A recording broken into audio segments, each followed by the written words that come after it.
Good morning, students. So, as per your course, today we are going to start a new poem, and the name of the poem is The Schoolboy. Now, first of all, I would like to ask you: Have you must have heard this phrase, the schoolboy, the schoolgirl.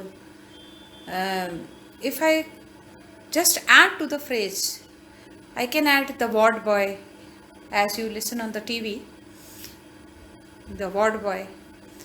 So the here the idea is the boy who is a school going boy, what does he enjoy? The name of the poet is William Blake, and the poem highlights the idea: what does a little boy enjoy doing? As it's the general notion that studies, the academic part in our life is important, though important, but the paradox is no one likes to willingly devote time to this field. So here also, what does the boy yearns instead of going to school? William Blake very beautifully highlights in the poem.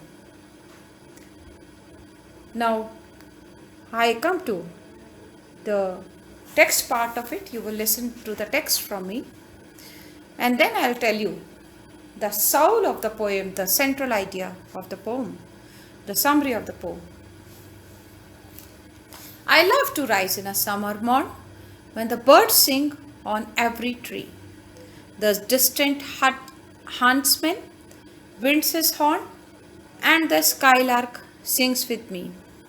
Oh, what sweet company! But to go to school in a summer morn, oh, it drives all joy away under a cruel eye outworn. The little ones spend the day in sighing and dismay. Ah, then at times I drooping sit and spend many an anxious hour.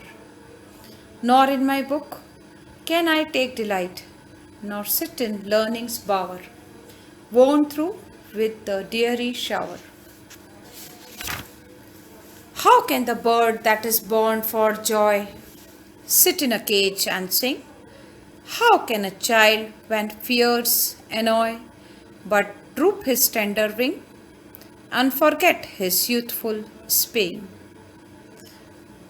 O father and mother, if birds are nipped and blossoms blown away, and if the tender plants are stripped of their joy in the springing day by sorrow and care's dismay, how shall the summer arise in joy, or the summer fruits appear?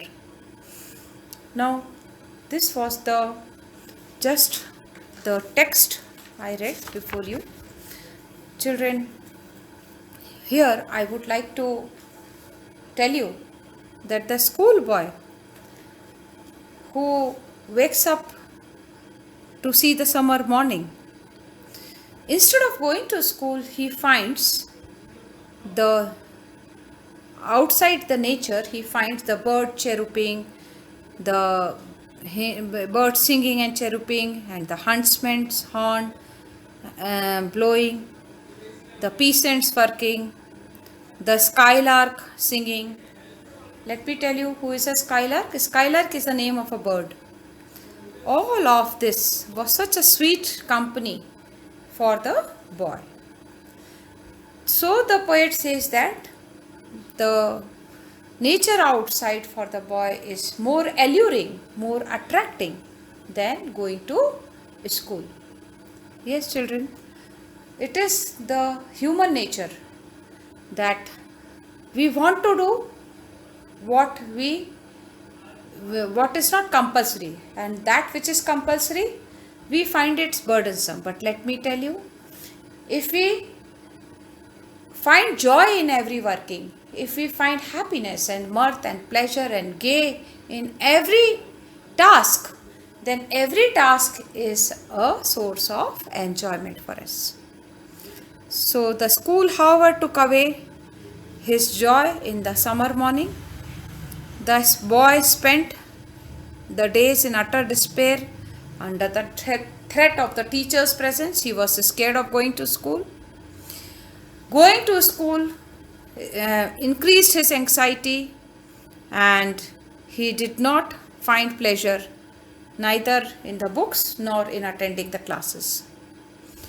Now the boy here in the poem ponders over the freedom which is necessary for a child.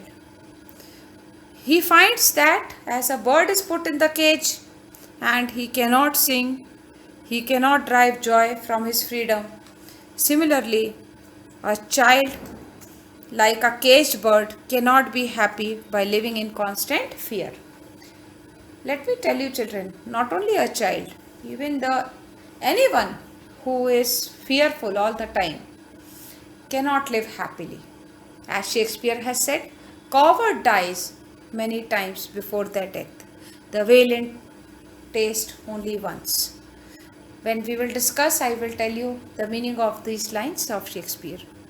So children, I hope you have understood. I have discussed some of the content part and your text, and please listen to it.